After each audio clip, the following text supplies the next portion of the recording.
Um, I feel like I'm being stripped down and prepared for something else.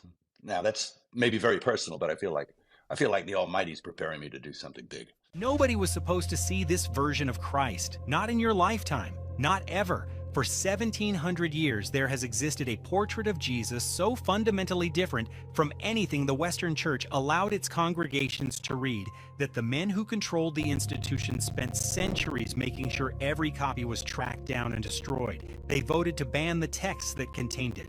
They ordered the manuscripts burned. They labeled the writings too dangerous for ordinary believers. And for over 1,000 years, it worked.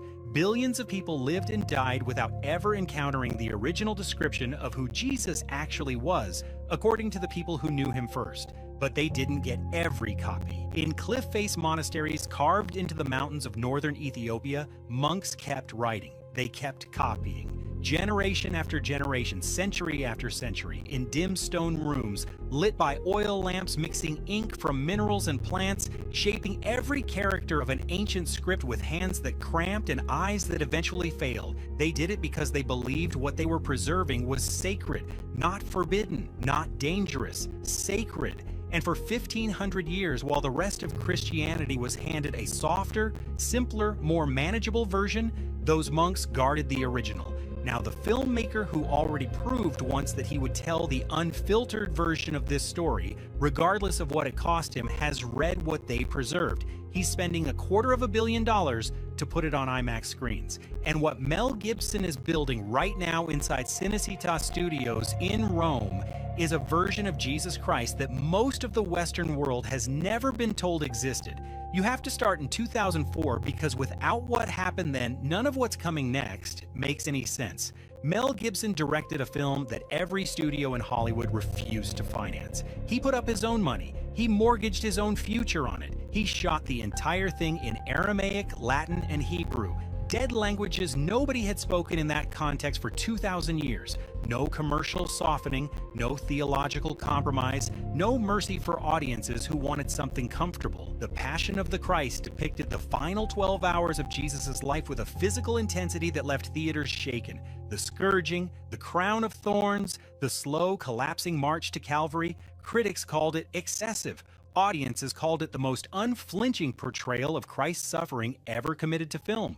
It earned over $612 million worldwide on a $30 million budget. It became the highest grossing R-rated film in American history, a record it held for nearly 2 decades.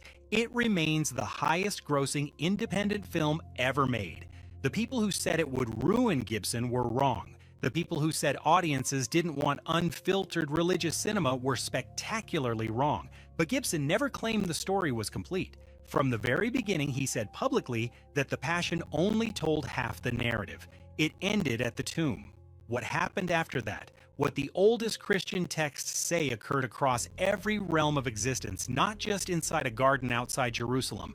That story had never been told. Not by any filmmaker, not in any medium, not once in the history of cinema. He spent the next 2 decades trying to figure out how to tell it. And what he found in those years of research led him to manuscripts that most Western Christians have never been told exist. On the Joe Rogan Experience, Gibson revealed he had been working from 2 scripts.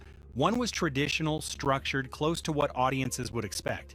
The other, in his exact words, was like an acid trip. He described a journey through multiple realms, through hell, through angelic hierarchies, through dimensions of reality that don't operate on human time.